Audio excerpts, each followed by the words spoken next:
Everybody. It's Brenda Davey from CHP Australia. Great to have you here this morning. We will wait just one more minute before we begin and before I do an introduction of our speaker. I will cover a couple of housekeeping items. First of all, people have asked, and the answer is yes, you will get a copy of the presentation that Ruth has prepared. Thank you, Ruth, in advance. And David will be recording the session, so you will have access to a recording of today's webinar as well. I do ask you to post questions. I'm sure there's lots of them. Post them on the Q&A function. We'll go through as many as we can. We may even go over time if there's a lot of questions. And of course, you'll get a recording of those if you have to sign off at the official closing time of 10.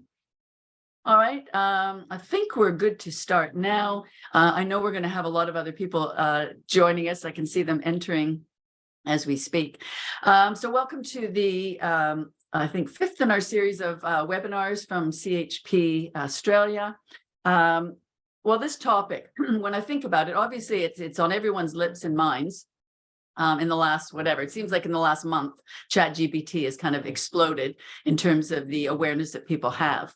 And I don't know if you're like me, some days I think when I think about the future with all this technology, I don't know whether to feel terrified or super excited. And it's probably somewhere in between the two, I guess, depending on how it's applied, of course.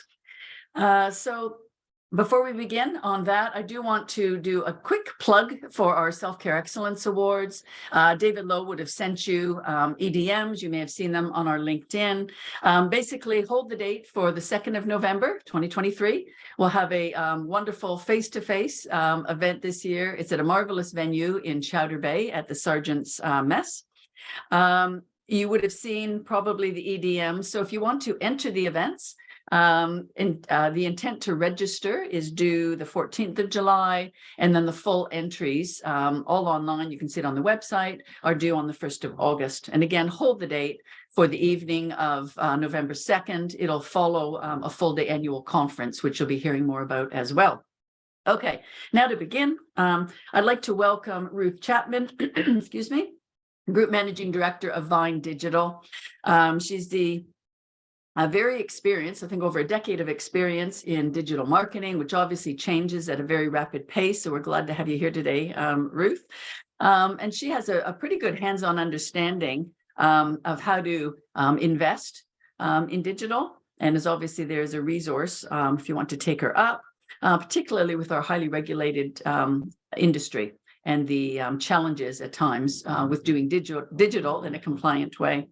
So her presentation is going to be pretty much an overview. We didn't know how many people in the audience are going to know a lot versus a little, but she's got some great examples and how it particularly relates to content marketing.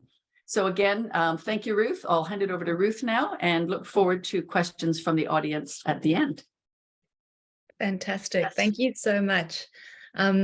I was just talking earlier to Brenda and David, and this is one of my favorite topics to talk about because I do a lot of work in the health industry. Vine Digital specializes in working in the health industry. And we know that in the health industry, we have to be a little bit more careful about how we embrace technology and embrace change. So today's webinar is really, I've titled it Friend or Foe, because I, just like Brenda, when we started really seeing the acceleration of AI use, I must say I was a little bit technology tired and I was like, do I want to embrace this or not? And so I share some of the thoughts and the concerns about some of the early adopters, about whether this was a technology we wanted to use. And so I've decided that the webinar today is really going to be looking at friend or foe. Is it there to help us? Do we have anything that we need to be concerned about? And my aim is that at the end of this webinar, that all of you would have a better understanding of what it is, what kind of capabilities we can get from AI in our daily usage for our companies, for ourselves, for our workflows. And I hope that I will excite and inspire you to go out and make use of this very groundbreaking and changing technology. So to start off with, I'm going to be doing a couple of live demos. I'm going to have a couple of videos. If you do have any problems seeing anything, please just pop it in the chat and we'll make sure that you have full visibility, because that's part of the excitement of the presentation.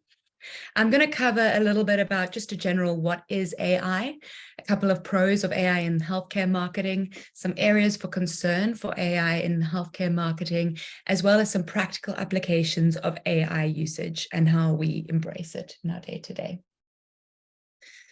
So very first things first, AI is the word that is on everybody's lips. At the moment, most people know about ChatGPT. It's probably the most commonly known easy interface, but AI is actually something that has been around for a lot longer, and I'll take you through a couple of that in the next couple of slides. But I think it's really important also, and as a company, we've been really focused on realizing that OpenAI's ChatGPT is only one of these forms of large language modeling that we can use. It obviously was one of the first ones that came onto the open market. It is free to access, so everybody jumped on board with that. And we've actually got 2 iterations.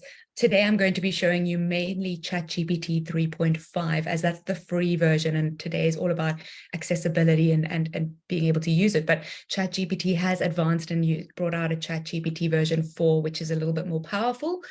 However, Bing also realized that this was important, and there's a Bing chat that I'd like to talk a little bit about the pros and cons of that.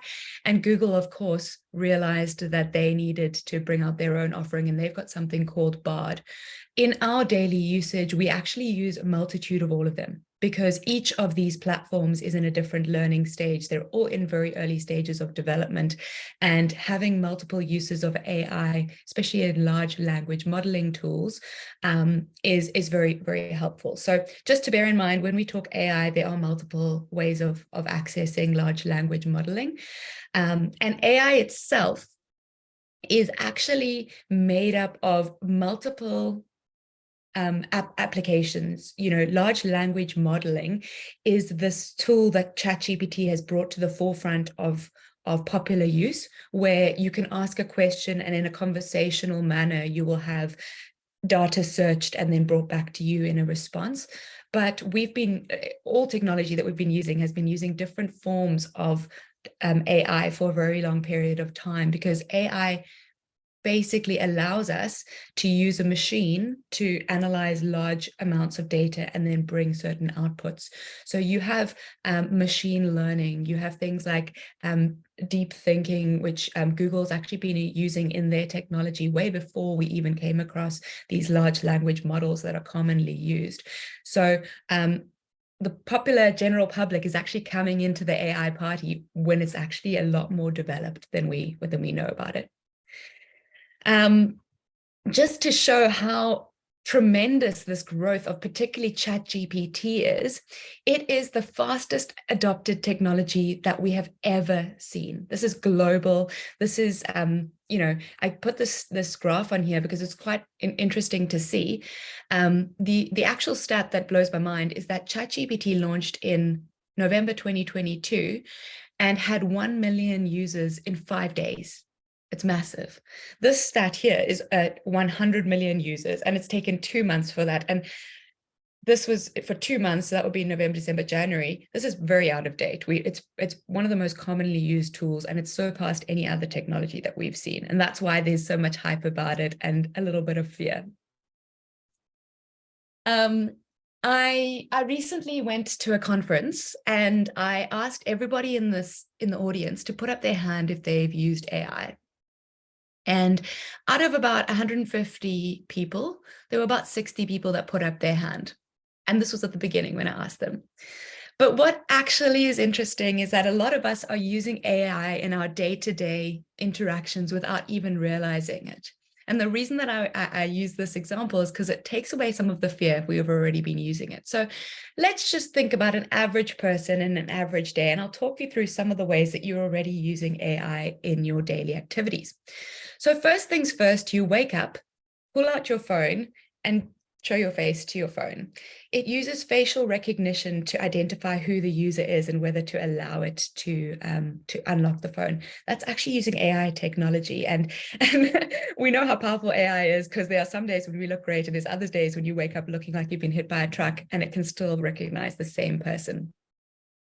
We then log on to, let's check our Facebook. It is actually an AI technology that is helping determine who maybe you might be friends with, or what kind of adverts might be worthwhile showing to you, or what articles you might be interested in, suggested posts that would come in. We then go and check our email, and there is AI technology being used in things like your spam filters to make sure that emails are actually valid for you to receive. Also, if you use any of your grammar or spelling checks like Grammarly, this is using AI to use predictions of what you might be trying to type and rectify your spelling and your grammar and your words. Then we hop on because we need to figure out, we need to buy our brother a present. We go into Google search, and search engines have been using forms of AI for a very long period of time to identify the match between the keywords that you're trying to use and the relevancy of the websites that they are showing. And I'll actually show you, I've got a video on Google's predictions for our short-term future of how we are going to see search results changing in search engines. You can then switch on, let's tell your home devices to open the blinds. This is AI technology as well. We then have to leave the house.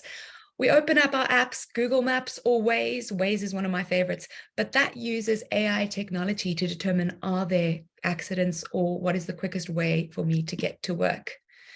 We then get to the office and we do mundane things like banking and other things like that. And your banking has been using AI for ages to determine if it is a fraudulent transaction and it should not be allowed to proceed, or if it's an accurate transaction and they should allow it to happen. And then finally, my favorite, you get home, kick off your shoes, sit down, open up your streaming services such as Spotify or Netflix, and it is AI that looks at your personal profile and determines what maybe you might be recommended to watch, because they are trying to keep you on their platform. So when I then sat in this conference of 150 people and asked the same question about who has used AI, it's a very different picture when we realize that it has been integrated into our day-to-day activities for a long time. Now, this slide looks like a lot of text, but I'll briefly tell you the summaries of why I included this. As I mentioned, AI is, and large language modeling, which is what most of us are here to learn about today. Large language modeling comes in multiple forms, and each of these models are still in learning phase, so there are pros and cons to using all of them. ChatGPT is what we know the most about, and ChatGPT has some pros of the fact that it's free and easily accessible. There's no barrier to entry. You can literally go to Google ChatGPT, open it up, you just have to log in and you can start using it from day one. One of the things that we do have to be aware of, particularly with ChatGPT 3.5, is that it's using a knowledge base that finished learning in November 2021. So when you're looking for most up-to-date and recent things, like, for example, if you're looking, and this is a very non-healthcare specific example, but if you're looking for, the top restaurant to visit in my area, ChatGPT 3.5 will have an older database to pull that data from. They realized that this was such a powerful tool, and they realized that there were some weaknesses with the learning model, and therefore they have upgraded this to ChatGPT 4. However, this is currently on a subscription-based model, which means that a lot of businesses such as ours have actually paid for the subscription because we really like the power that ChatGPT 4 offers.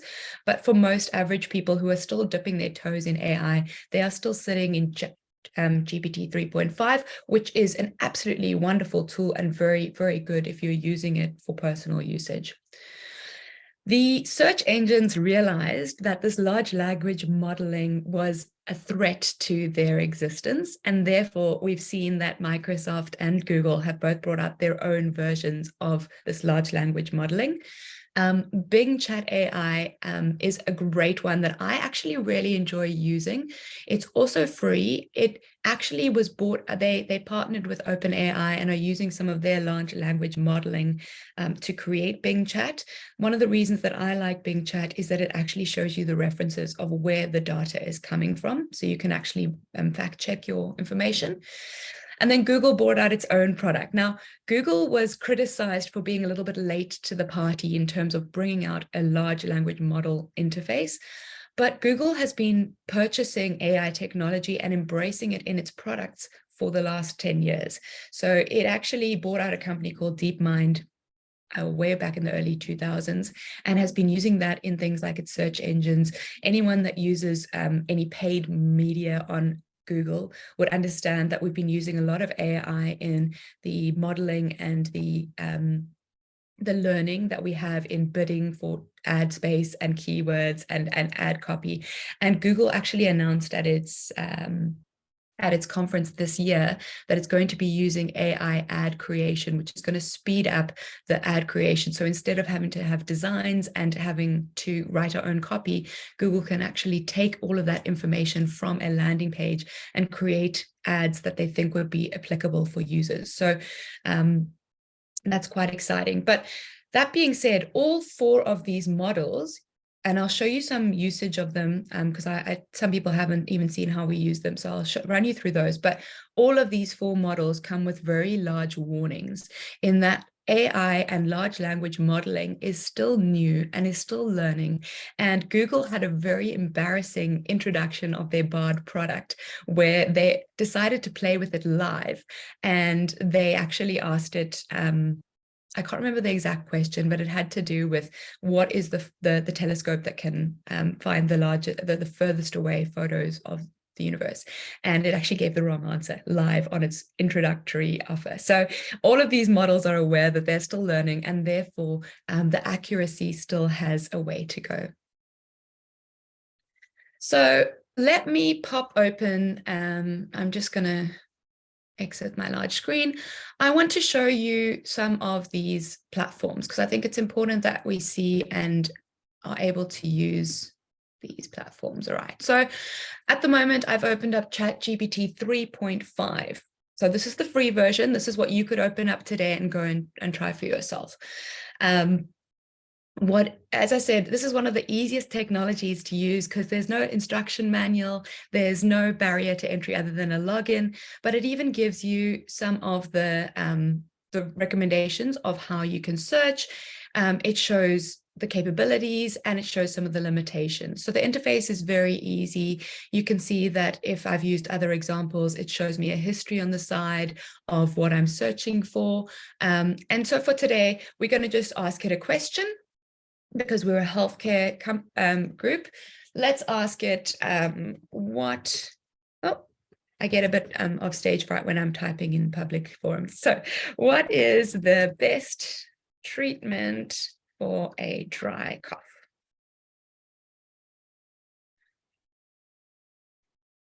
Let's pop it into there.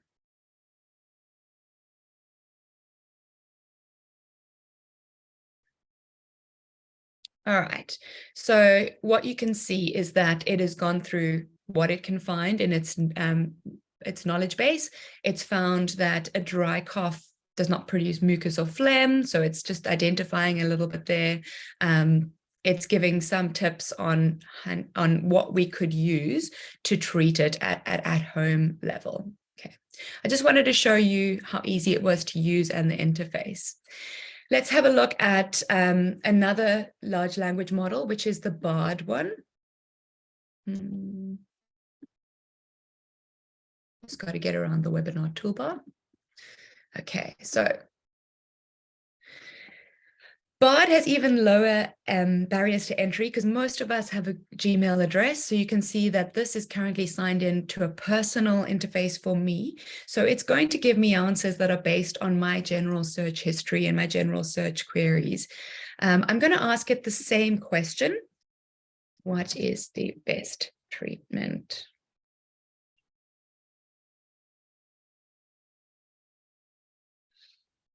And Bard is actually searching its Google search results, so it might give me a slightly different answer. So here we can see Bard hasn't tried to clarify what a dry cough is. It just does say that it is, it depends on the underlying clause. Instead of just giving a list of total remedies, it has actually broken it up into home remedies and OTC remedies. It does still give us the lovely disclaimer that in the healthcare we love, you should see a doctor to rule out any medical conditions. And then it gives a couple of other recommendations. So just another note is that in all of these platforms, there's these disclaimers.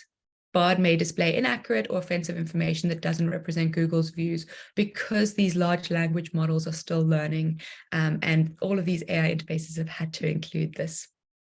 Now, unfortunately, just from the webinar's point of view, I can't actually show you Bing because it opens up in a different browser, which is not allowing me to do that.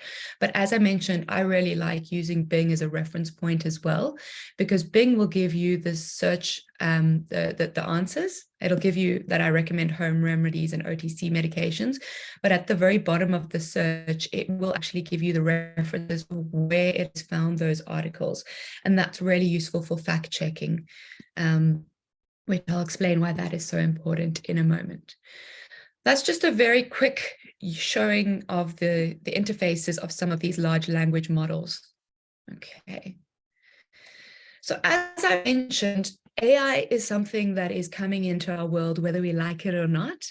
It is a great tool. It is speeding up the way that we do things. But to get you excited and also to just get you a bit more invigorated, Google announced at its conference this year, in the state of where Google is going, that the future of Google search and all search engines is going to start embracing AI. So I'd love to just share with you the video of how Google is seeing the near future of embracing AI. Let's just open up this video.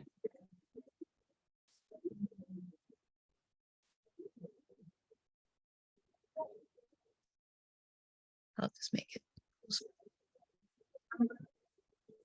Like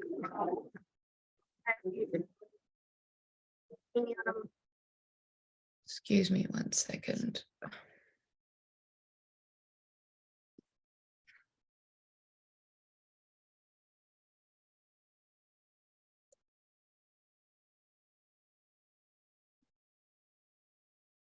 There we go. Let's start this one again.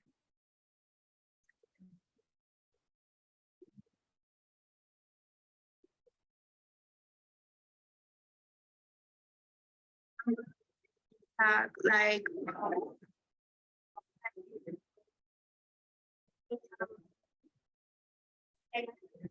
it's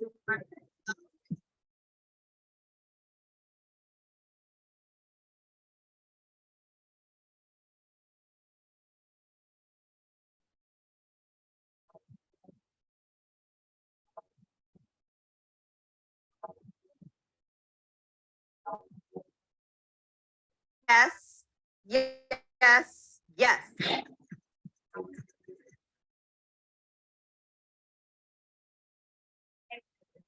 It's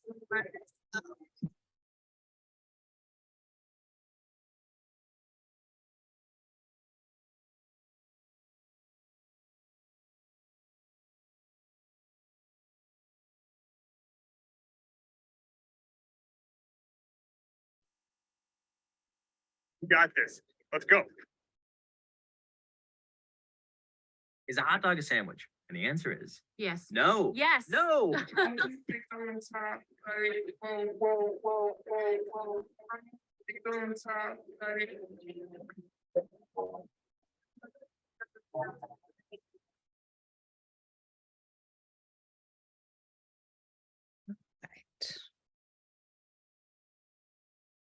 So it's really exciting to see. I think one of the biggest things that we're seeing in AI is that it's changing it from a static stop-start question-answer into a lot more conversations.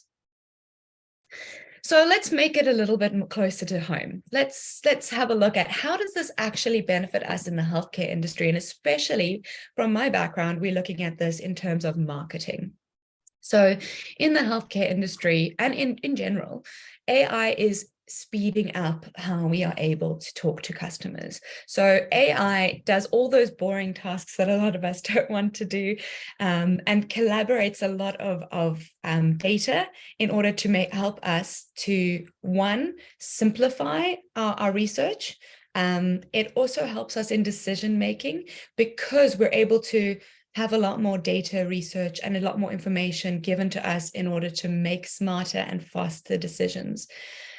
I've added that it adds enhanced patient care. In global studies, and I don't have the exact references, I'm afraid, but there was, in America specifically, 83% of patients were saying that they found that medical care was slow and a little bit not very personal.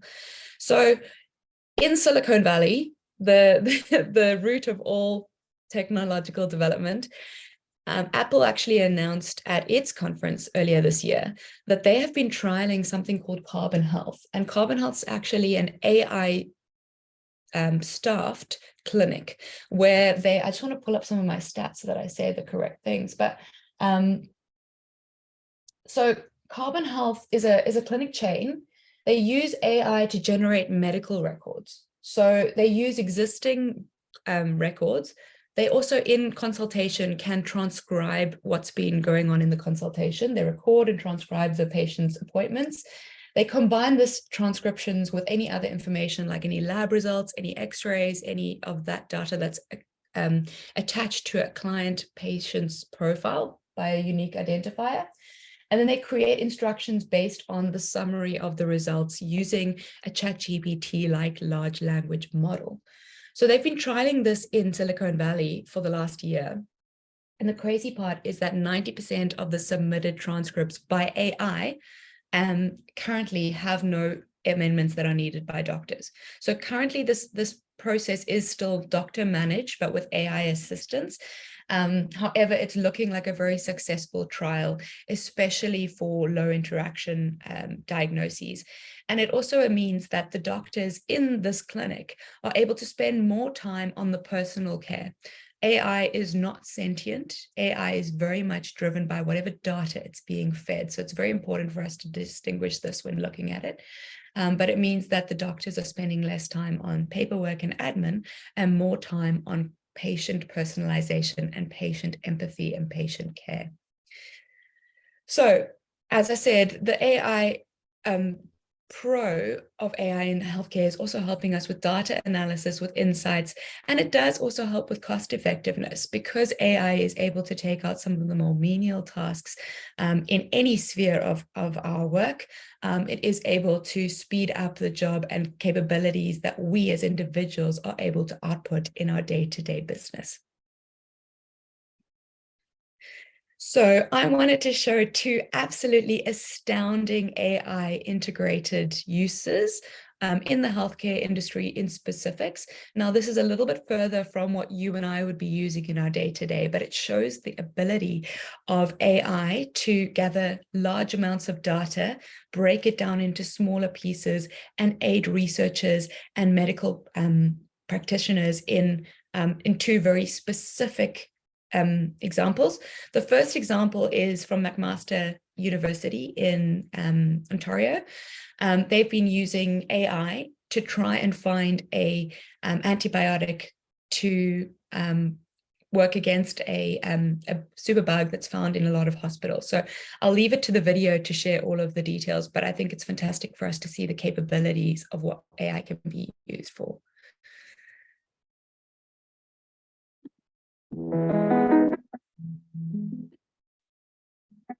I often hear people compare drug discovery to finding a needle in a haystack, but that doesn't, in my opinion, that doesn't begin to do it justice. In my opinion, it's more like trying to find a needle in a stack of needles. Ask the needle. I've just heard that the sound is not working.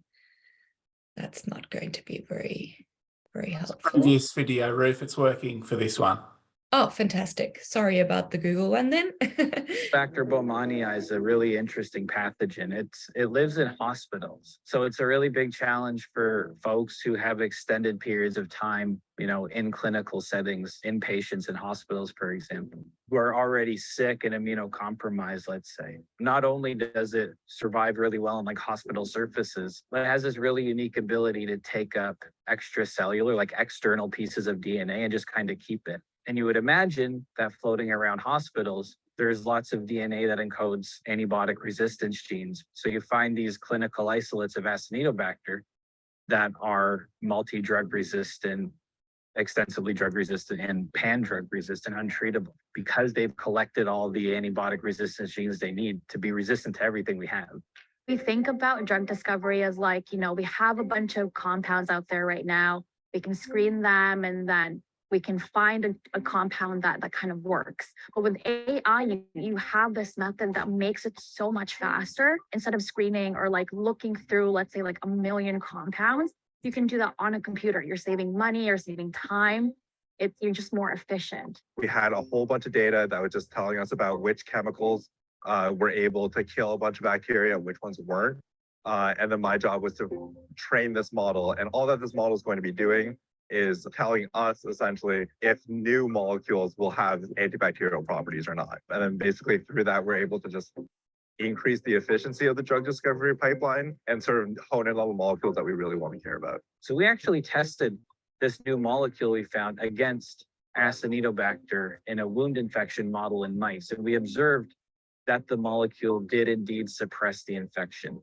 And I feel that we're in a stage now where not being acceptive of AI techniques in general as a set of methods to augment your work is like saying, I don't want to use the internet in the 90s.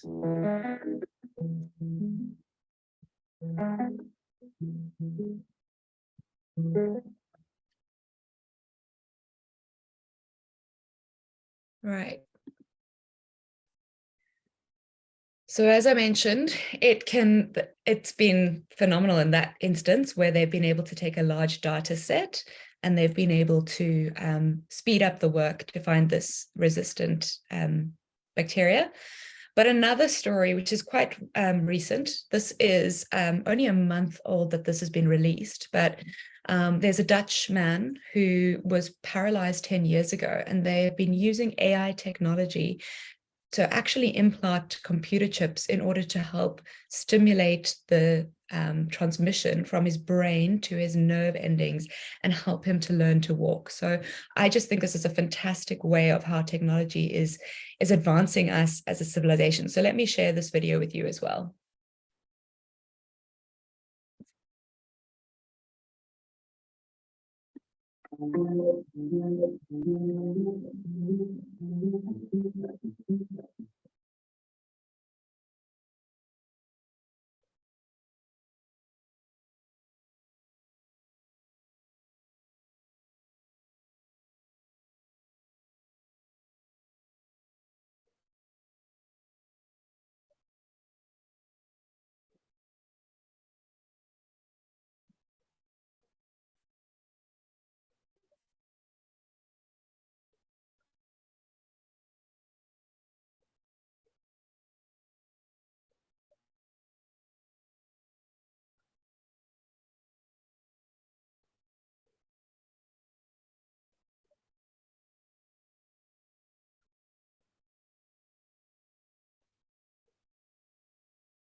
Fantastic. I don't know about you, but seeing these kinds of applications gets me really excited.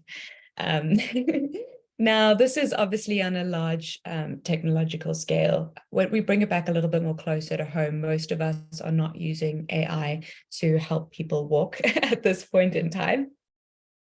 So I thought I would just give you some examples from our personal experience of how we have been embracing AI into our business. And I must admit that when AI first came out, we actually were a little bit, we thought that the hype was a bit more than it needed to be. Because for a lot of people, AI has been touted as something that's brand new and a new technology and something that we've never used before. Whereas our business actually sees it as part of our day-to-day operations because it is an aid, it's an assist. It's not something that is doing our jobs for us. But we've been using it in the past while to speed up the creation of things like templates. So you can use it to draft an email. And, you know, we do a lot of copywriting, and our copywriters have been using AI type tools to speed up that that writer's block. You know, if you've got a blank page in front of you, you just don't know how to start this email that you need to write. You can get an AI tool to give you a template of, as a digital marketing expert, how would you approach a review of a sensitive topic? It can then give you some headlines, it can give you some pointers. We've been using it particularly in keyword research, where we can pull all of the keywords from all of the data sources that we look at. We can enter this into a format like an Excel spreadsheet that can then be put it into the large learning model. And then we can say, which keywords do you think are the most valuable that we need to address? We can also then use it saying, these are the keywords that are the most relevant for us. What kind of content marketing ideas can you use them for? We've been using them to create codes and API integrations, and large learning models were actually originally, like ChatGPT, were actually developed originally by coders looking to do this kind of work, where they could create a coding issue and ask either the large learning model to check their code for any errors, or to give them ideas for changing. And for us in particular, by getting this code, we've actually been able to not have to use our development department. We can have an SEO create a code that creates an API to link one data source to another data source. Companies are getting really clever about that now that it's been in the market for a little while, and now a lot of people are just creating that code and selling it because it's fact checked and working. But that was one of the early ways that we had to look at it. And obviously the biggest usage is for data analysis and for insights. You know, for things like speeding up reporting. If you just put, I know a lot of finance people that I know that'll just put large data sets of financial data in and say, summarize this for me, give me the top 10 things I need to look for.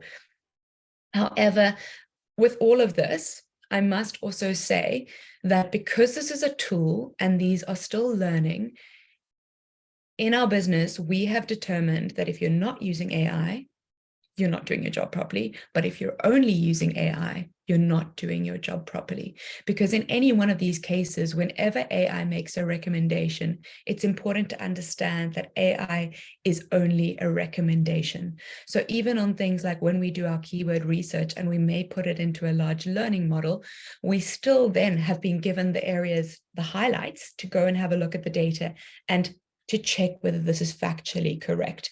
And there are many times, because it is a data learning model and not a sentient human being, there are many times where it may choose a data set that is not applicable to a specific client. You know, we know in the health industry, there are certain things that are sensitive. So, you know, for example, I used to have a client that was a low-dose aspirin, and we know that indications for low-dose aspirin have to be dealt with a lot of care.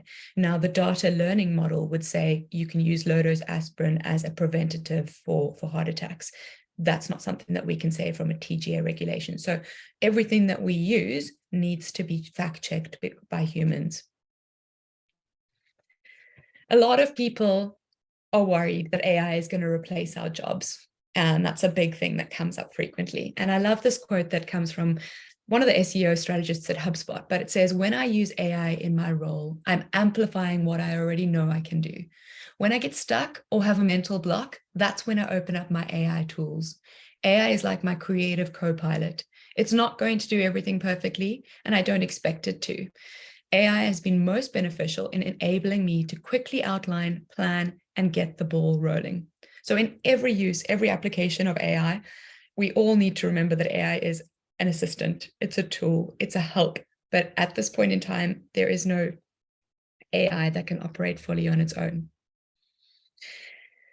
And I know that I have quite a few people on this call from the legal and compliance departments. So there are areas of concern for us in using AI in healthcare marketing. And I do want to honestly and openly bring some of these to the forefront, because I was actually asked this in another learning session that I ran about how we as a company protect ourselves on certain things. And I think that in AI, knowledge is power. We are all learning how AI can be used as fast as the language models themselves are learning it.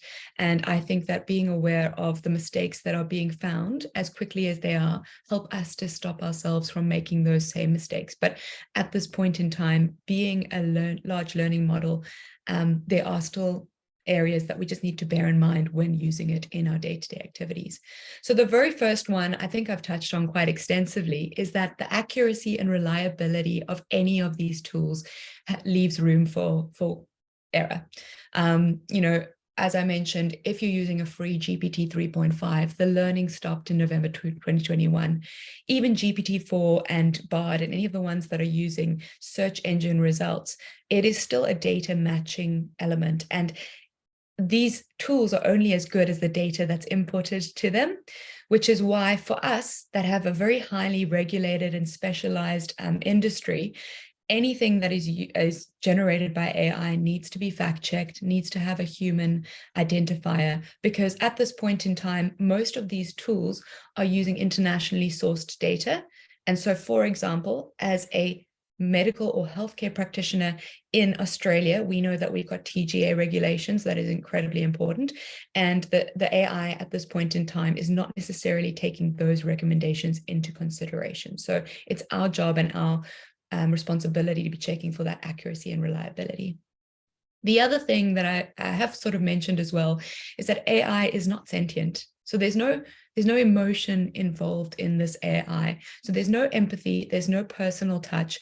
And you can actually see, the more you use AI, you can see if people are using AI to write their emails. And I will be honest, I'm an old school person that's always loved to craft really, really good emails. I feel like that's one of my talents. So when I see someone that's just spat out an AI email, I feel that it's impersonal and it's a little bit annoying. So it's very important to just remember that there's no empathy or personal touch. And that's something that we in the healthcare profession need to keep in mind. As I mentioned, the adherence to regulations, the language learning model is not yet as developed and advanced.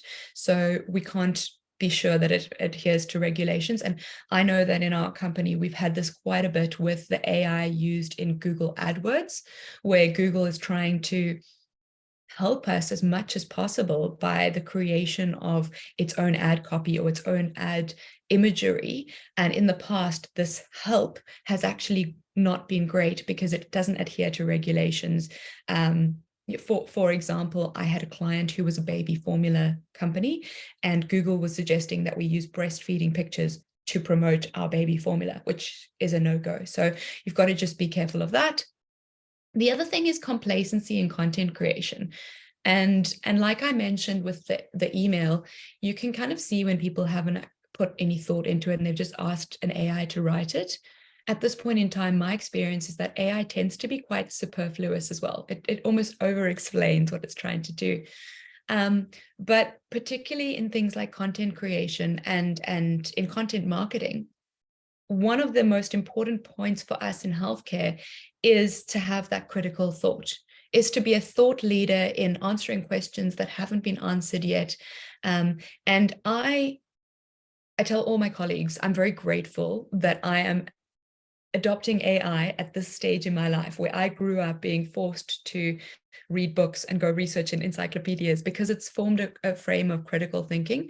And so we just need to be very aware of, and a lot of learning institutions are having to face this challenge of how do we embrace a technology that our kids are all using, but still foster that critical thought. And University of Sydney was actually really clever in this. They adopted this in I think it was, I heard about it in January this year, where they actually took their medical students and they realized that our students are using AI to write their essays, whether we like it or not. So they created a assessment where they asked their students to get an AI article on a medical topic, but the full assessment was measured on what prompt did you use to get this article, and then they had to take the article and they had to edit it for factual accuracy, for empathy and personal touch, for adherence to regulations. So this was a really good way of understanding that AI, one, is a tool, two, is being embraced whether we like it or not, but still fostering that critical thought. And so completely where we use it in our day-to-day work as an agency supporting medical and healthcare companies is the fact that we will get our data given to us, but then we still will have a human copywriter editing, checking, adding. We often have to add to create a full picture that's actually relevant to the Australian healthcare consumer. The other thing that's a little bit of an area of concern and something to bear in mind and plan for the future is the fact that with AI, the benefit is that it speeds up our content creation. So we're able to produce a lot more than we ever were able to before. But as a healthcare provider in Australia, every company that does this is subject to having their content reviewed every 2 years to be TGA compliant. So this is just something to bear in mind before we get super excited in creating blogs of millions and millions of articles. This is still going to be under the TGA regulation. It's still going to need to be reviewed and verified. And so this is something I've just been speaking to my clients about, where we need to create content. Content is the best way to have communication with our customers, but also let's make it at a manageable pace so that, one, the content is still accurate and unique and helpful, but also because we've got to be aware of the fact that we need to build into place processes for this constant renewal and review of our up-to-date content. And then the very last thing is that using AI technology, there is a question about privacy and security. And so with ChatGPT, there is the function to be able to switch off your search history, which means that it can't be used for any future learning. And that's something that I would recommend to most of the people that are using it for business use. Most of us are not putting too much sensitive information into these AIs. I mean, if you're asking it for a template on how to write a promotion letter, that's not going to be anything that's sensitive information, but it is just a reminder that there are safety and security issues that we have not maybe even touched yet. We haven't even realized yet, but it's no different to the safety and security that we have of using a search engine. We already have such a strong digital footprint out there, and particularly if you're using one of the signed-in versions of Bard or Bing, for example, which is something part of your natural search engine or browser usage, you've already got your digital footprint out there. And so I'm not scared by this. I think it's just something to bear in mind. And it was very interesting because I know that in Italy, they've actually tried to ban the use of ChatGPT because they haven't yet determined that it's GDPR compliant. So I'm not sure how they can actually ban people from using it. It'll be interesting to see how this develops, but they are just, we just need to keep an eye on that. However, with every concern, there's always an opportunity. And what our team has been investigating and reading and researching is that there's a big room in our market in Australia for Australian written and created healthcare articles. A lot of, if you Google things at this point in time, most of the top searches for anything related to healthcare and pharmacy information is US-based articles, stats, and information. So there is the opportunity to create internal large language models. ChatGPT, Bard, and Bing are not the only language learning models, and they can be replicated. So, for example, there is the opportunity that if you had a really comprehensive blog post, for example, with thousands of articles, you could create your own large learning model with verified, referenced, and TGA compliant articles that could then assist. So, just for example, let's say you've got a database of about 1,000 blog articles about a dry cough. You can easily create an AI database for your own use and send its query to it. So customers could do this too. You can turn your data into a mini and specialized ChatGPT. It could be really powerful. So you could ask it things like, I've bought this medicine and my cough hasn't improved. What should I do? And obviously that would tell you to go see a doctor. But, I bought this medicine for my 2-year-old baby. How much should I be giving to them? And it can spit that out from your data source as well. So I think it's not dissimilar to what we are all aware of in terms of a find and search function. But the difference in using AI in this kind of answer series is the conversation. So I can say, how much of this medicine do I give to my 2-year-old baby? Once you ask that question, you can then follow the same question up with, and how frequently should that happen? What happens if they spit it up?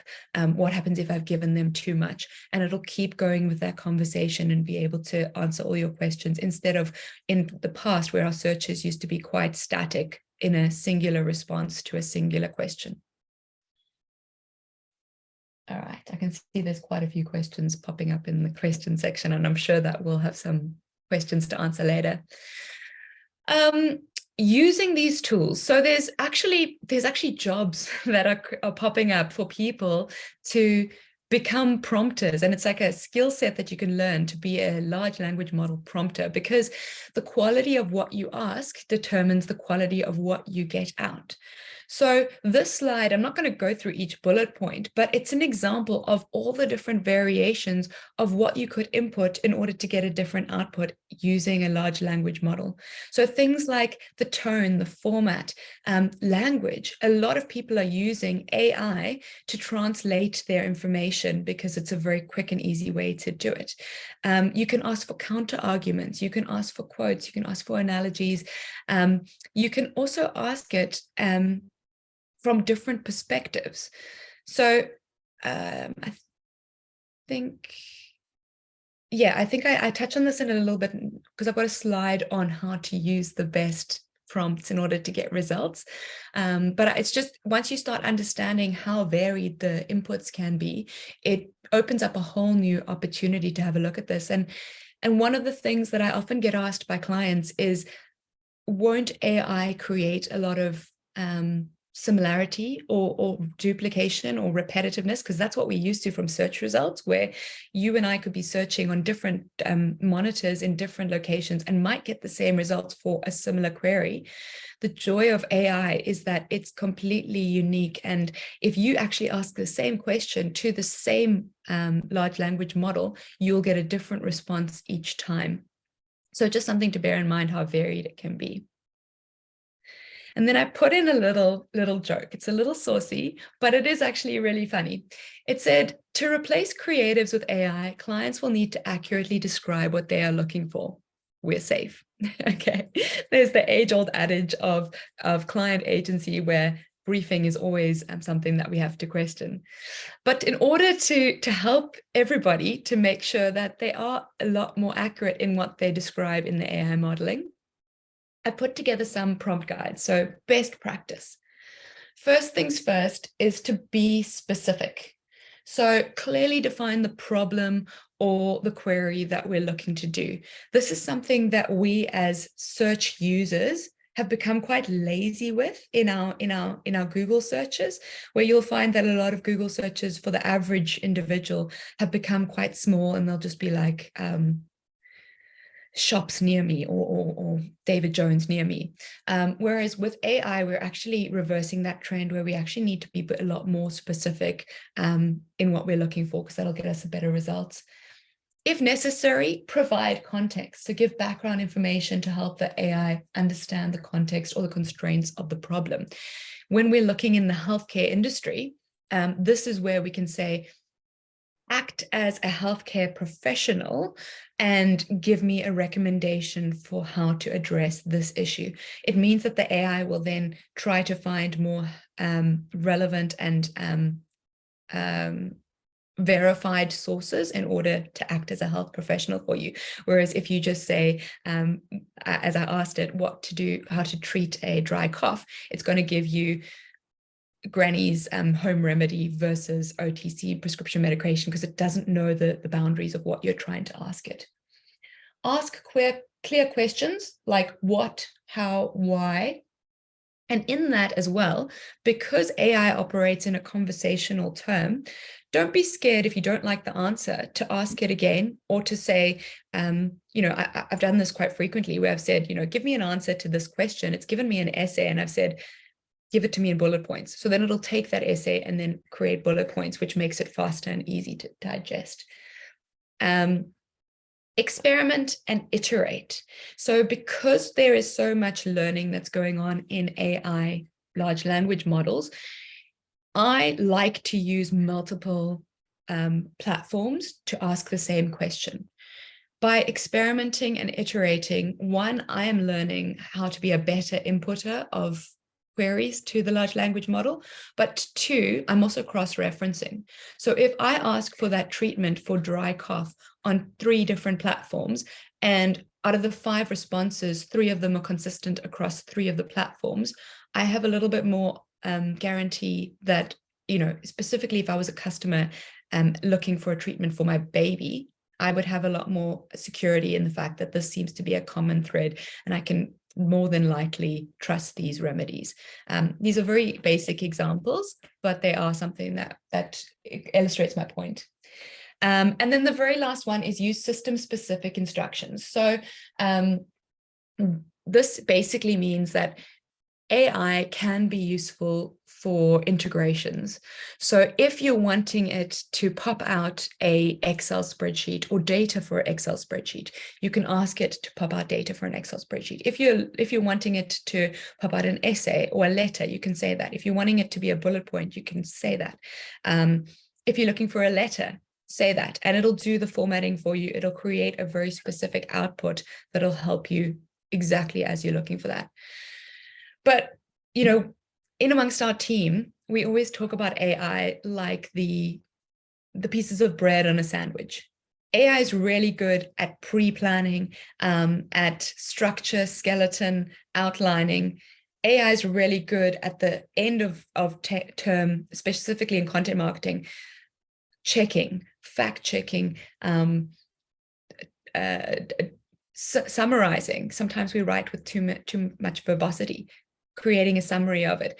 We also use it a lot when we've created great content, but we want to use it for multiple platforms. So we'll take an article that's been verified, approved by medico-legal, approved by TGA compliance, and then we'll say, make this into social media specific captions or video captions, and AI can spit that out in a very quick way from verified sources. So if you use your AI as the 2 pieces of bread in the sandwich, but remember that the human element and the reliability and the empathy needs to come from the human, you've got a very good way of using and embracing these tools. So I'm going to quickly show you just a very basic way of how we have used a bit of an integration, because in a lot of conversations I've been told people are very easy and fine to just use the interface of ChatGPT, but they aren't necessarily as used to using it and integrating, for example, things like data sets. So I know that if you're not using it in a content marketing context, this could be quite useful. So let me just open it up. And because I did not want to have a Google Bard issue, I created a video to show you how we've in the past used data sets and integrated them into ChatGPT. Let me just see if I can make this full screen. Today, we're going to have a look at how we can create stories using AI from our Google Analytics data. So we've set up a mock website, and I'm just going to go for homepage engagement stats, an overview of all my engagement stats to see what the AI can tell me about this website that I'm trying to analyze. So first things first, you'll go and download a CSV folder of the data you're looking to analyze. Now that I've downloaded it, I'll grab that data set. is quite a long data set, so it might take me a little while.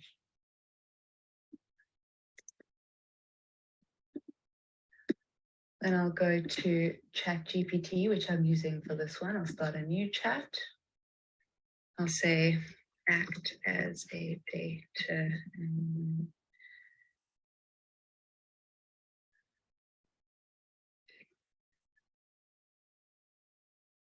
expert and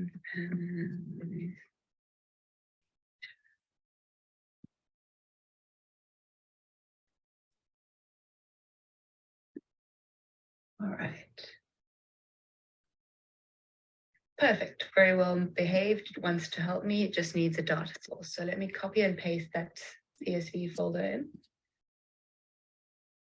And it's got quite a bit of data, so it's going to take a little while. Firstly, it's just having a look and finding the data and sort of rebriefing me on what I have provided to it, which makes sense. Now it's having a look. And this is pretty much where all of my information is coming out. It's gone and found all those little segments that I was seeing in Google Analytics, how many views per day, the event count per day, and what it's doing is creating sentences that explain that data. So let's just take a couple of examples.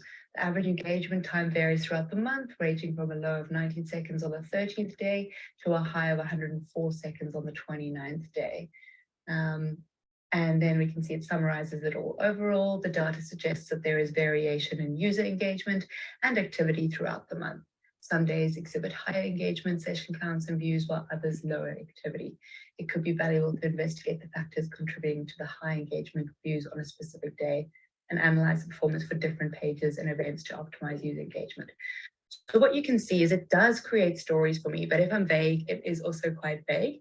So perhaps I look at this data set and I want to say, what day are people most engaged with? So I can then go back and ask it a second query and say, which day of the month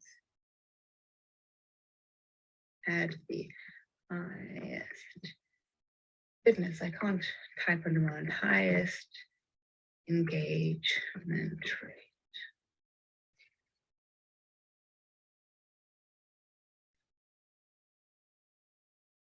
And it's literally going to show me its workings.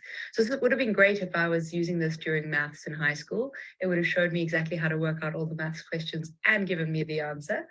But it's wonderful to see. So let's see what the data pops out with. Based on the data, day 29 had the highest average engagement time per session with a value of 66 event actions. Therefore, day 29 of the month had the highest engagement rate. So based on this data,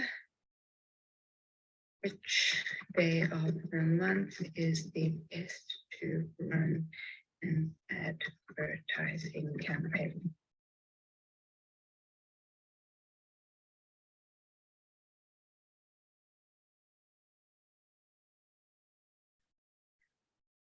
So they're saying that if average engagement time is the best indicator that somebody's interested, and they've analyzed all the days of the month, they're saying that based on this, because the highest day of the month with the best engagement was day 29, this indicates that users will be more engaged and receptive to advertising on this particular day. All right. So that's just an example of something that's very applicable to what we do, but it is a way of using data sets to actually find out and speed things up for you. Now, I'm aware that we have just run out of time, so I'm going to quickly skip over just quickly to look at the conclusion. As I said, AI is here whether we like it or not. It's a very powerful assistant to help us to do our day-to-day jobs. And for the majority of people, it's not going to remove our jobs. It's going to help us to do our jobs better.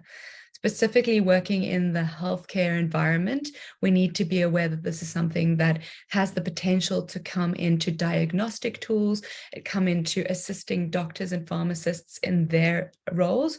And therefore, as marketers to the healthcare environment, there is a lot more technology that is being used, and the search that people are using is circumventing potentially a lot more human interaction. So we need to be getting our messages out in a lot more conversational way, which is why we think that content marketing is so important, because we need to start investing in creating good content, articles, and knowledge, so that as we evolve into a world that uses more AI in day-to-day activities, we are actually setting our businesses up to be at the forefront and on search results for these things. But good to remember, AI is a tool. It enhances the human element, and if correctly, will not make humans redundant.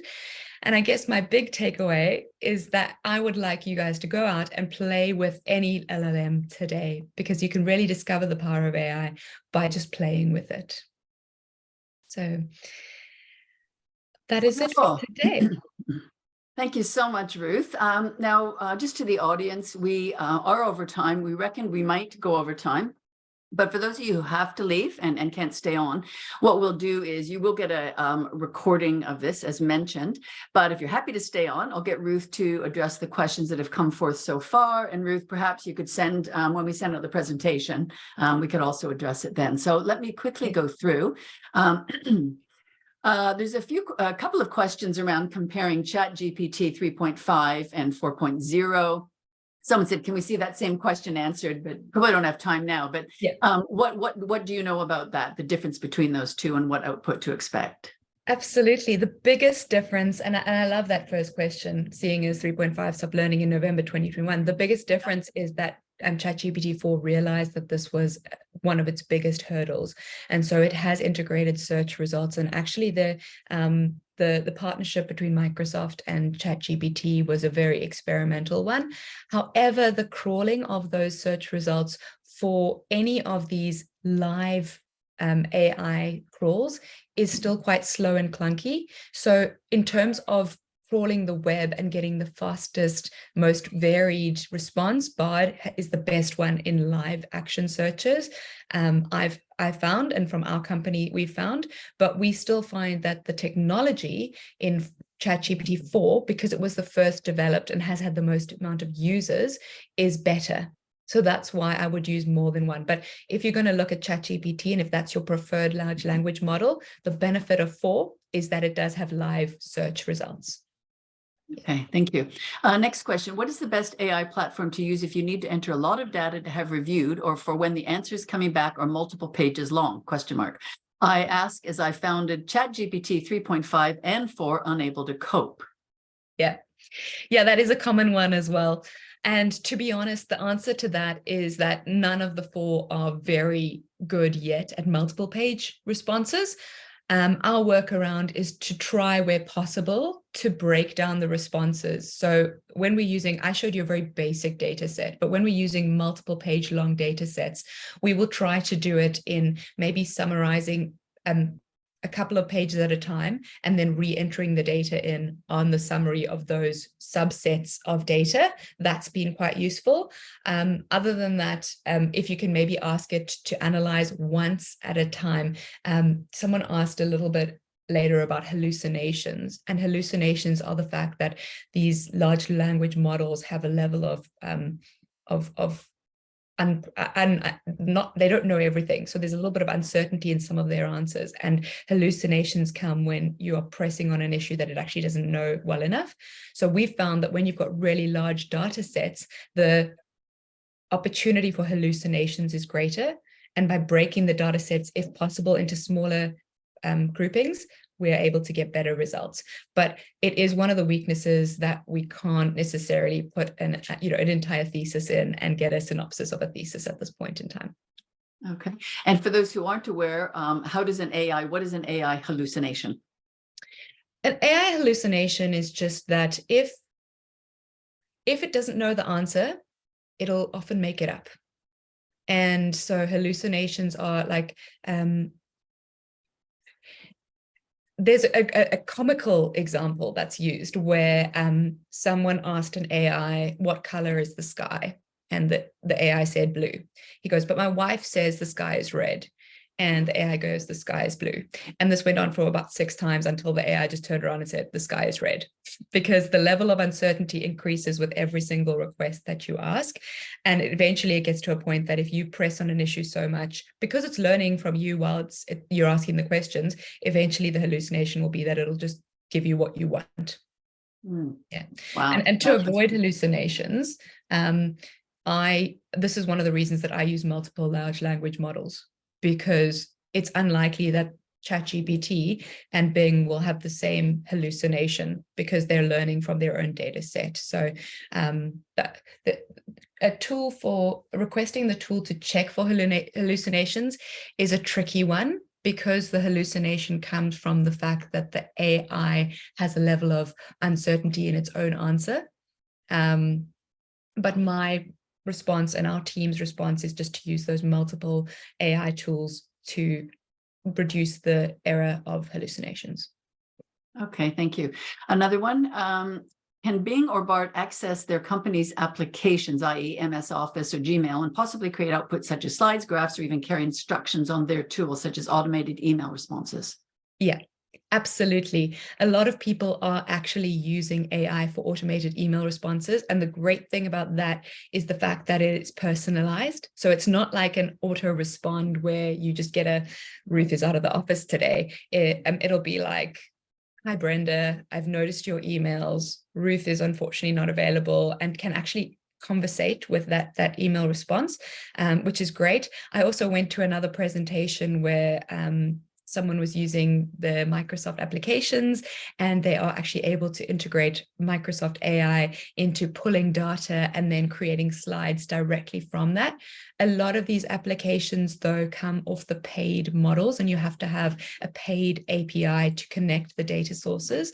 But most of these, this is the connections into the other applications is what differentiates these AI sources. So you'll start to see that the Microsoft suite will start to create its own ecosystem. That's why Google has brought out Bard, because you'll see that in the Bard results, you'll get Google search results that then you can take into a Google ecosystem.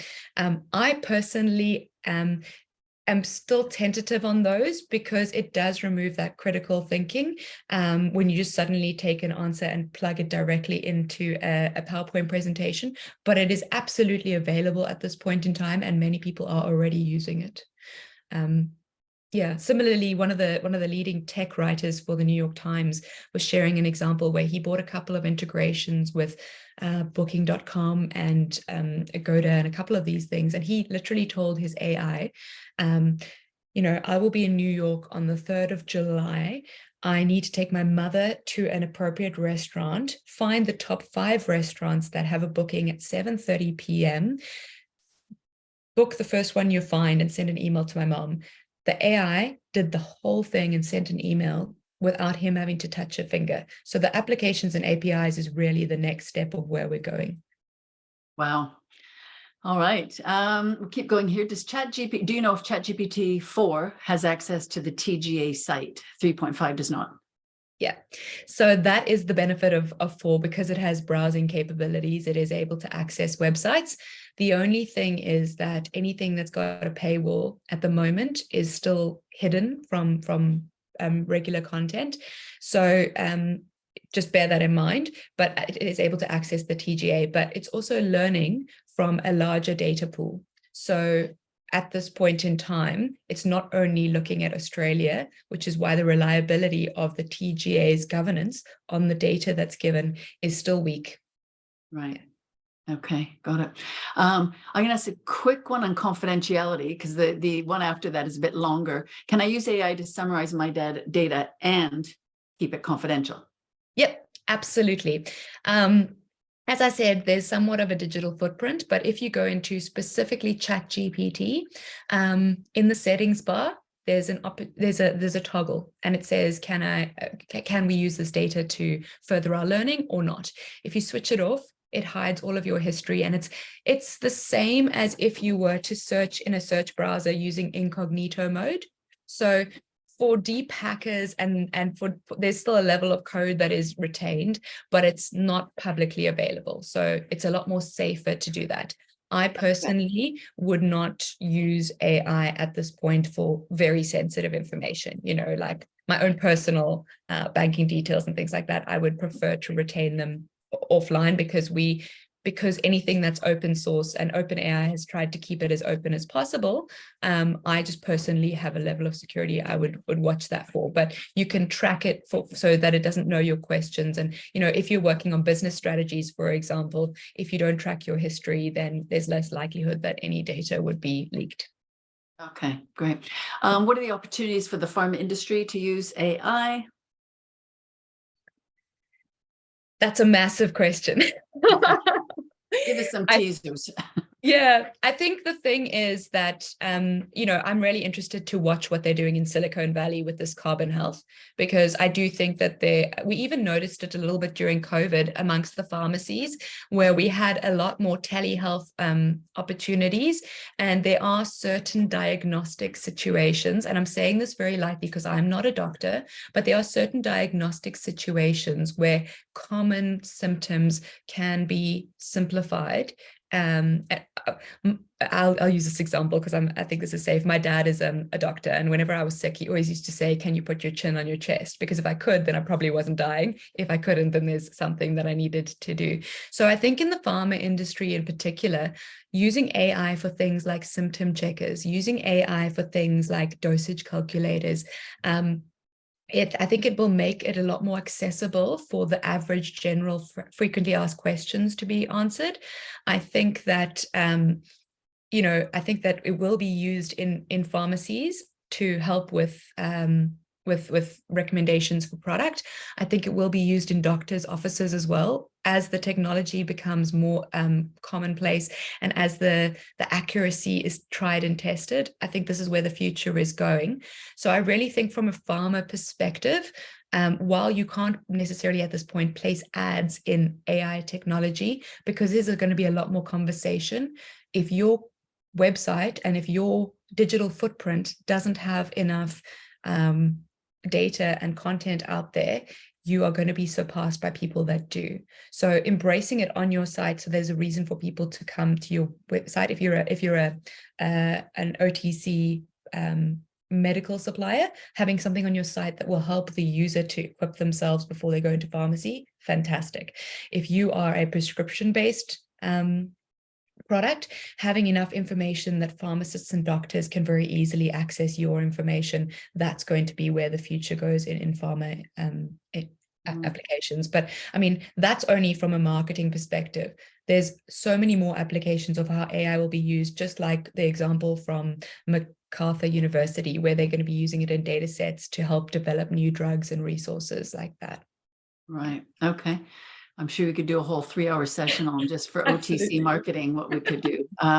Okay, a couple more. It seems like AI could get out of control at some point. Obviously, that's all being talked about all the time. Do you have any idea or know of any regulations or restrictions that could be implemented, or is this becoming an inevitable part of our society? And if I could just add to that, I had just as part of that question, my own thought is that obviously the hallucinations, so they make up stuff. So I've seen examples in presentations where the references for a scientific summary, 8 out of 10 are just made up. They're just, right? So will AI be able to learn that it's hallucinating and fix itself? And again, part of the question that someone said here, any other regulations or restrictions? Yeah, well, I think, it's like any learning model. I mean, when we first had search engine results, because I come from a search background, so this is my example, but when we first had search engine results, we actually had a human being going through multiple submissions of websites and then proposing the correct website to a website search. So in those first days of search engines, you would be so loosely related to any keyword search. And we're in those initial stages of AI learning where at the moment, there is a lot of information that it's still trying to learn and still trying to pick up. We as companies that are producing content haven't created enough content to answer every single question that's ever been asked, especially if it is related to like an up-to-date modern occurrence. So it will get better and the hallucinations will reduce the more that the language learning model learns. So that's one of the reasons, Brenda, I love that you brought that up, because that's one of the reasons that I like to use Bing, because it tells me where it's getting its information from. So I can actually go check those sources itself.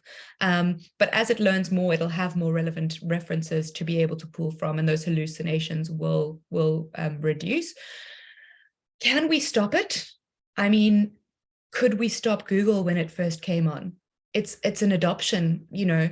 I don't think that that's why I said I'm really interested to watch how things are going to happen in Italy, where they're trying to ban ChatGPT, because I think with an open source platform, people will find ways to use it. So I don't think that we can stop the adoption of AI.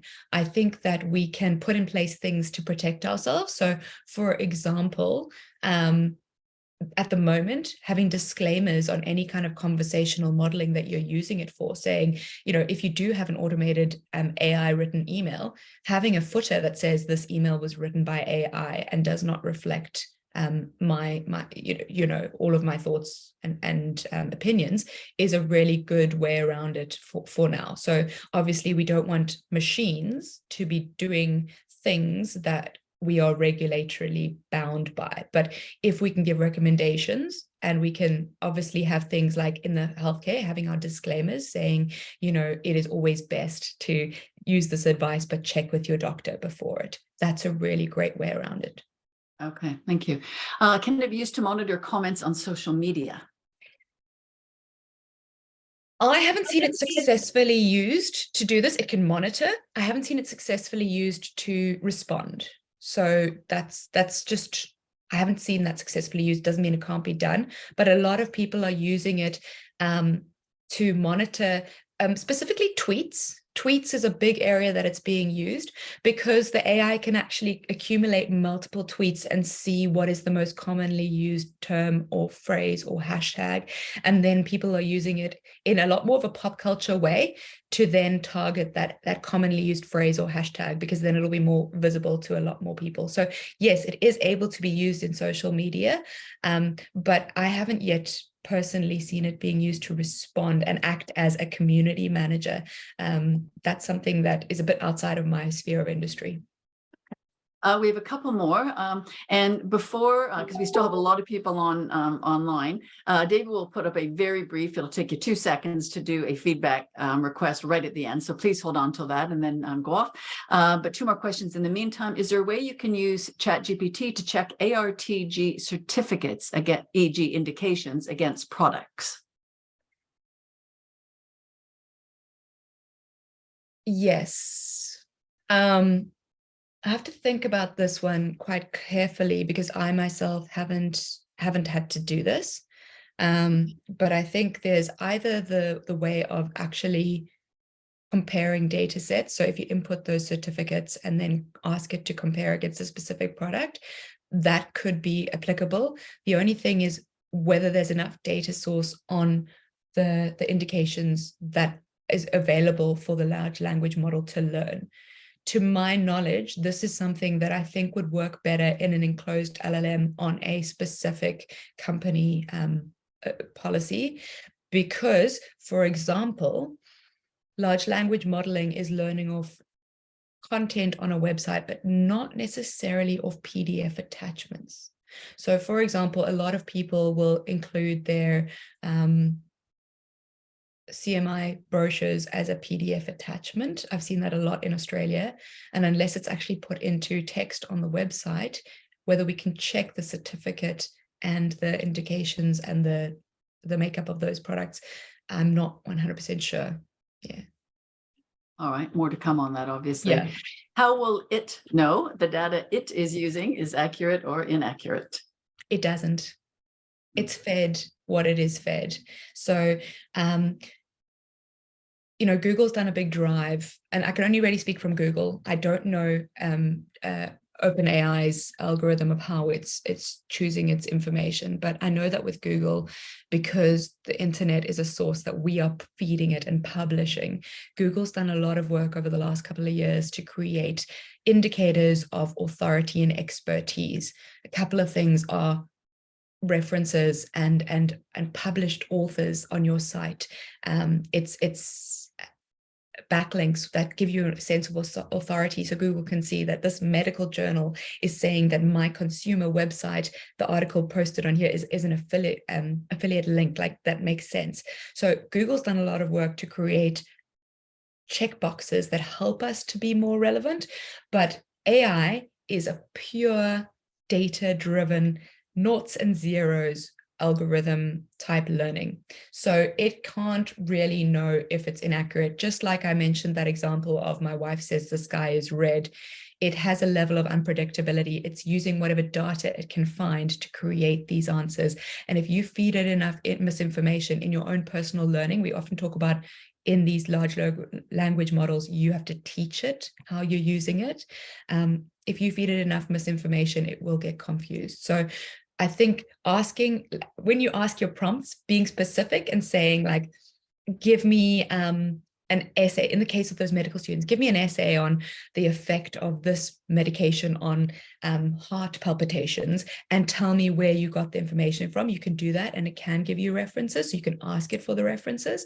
But it's a machine, so whatever learning it has, there's room for unreliability. Yeah. Okay. One last question for me. You used the word personal, and what came to my mind is the whole concept of, personalized messages, personalized experience, personalized diagnoses, personalized medicine. It's been around for a while. So I have also in a couple of presentations heard about, at some point we will all have our kind of personal AI. Depending on how we interact, et cetera. So can you comment on that, and maybe how it relates to healthcare or industry? Yeah, absolutely. I mean, once again, Apple and Google are probably leading the way because they're the most strongly adopted.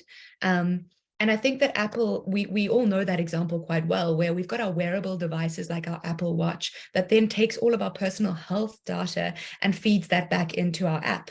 So very similarly, Apple has a very clear, if you allow it, it has a very clear picture of your health stats, your age, your interests, if you're a smoker, if you're not a smoker. And so Apple actually has a very good indication of how to be very specific. There's still ethical considerations from a marketing perspective of whether you can see that somebody is a chronic smoker, they're at 60, they don't really do a lot of exercise. Can I advertise preventative health measures to them or not? Like, ethically, there's questions there. But because any digital footprint is a data source, any data source that can be plugged into an AI can then formulate a conversation. And Google is already almost doing this because you have to have a Google email address, because your Google email address is linked to any Google product that you use, Google Home, Google Maps, all of this information. That digital footprint helps to form the answers that Bard will give you when you are searching using your Bard address. If you log out and use it as an anonymous user, obviously the data source will be slightly different, but most people are getting very comfortable with having a profile. We put our card details into Apple, we pay off our watches. That complete picture added with AI means that you'll probably start to be able to, with AI, the potential is there to get prompts that you need to go have a checkup. You need to go and have, as a woman, a mammogram at some point.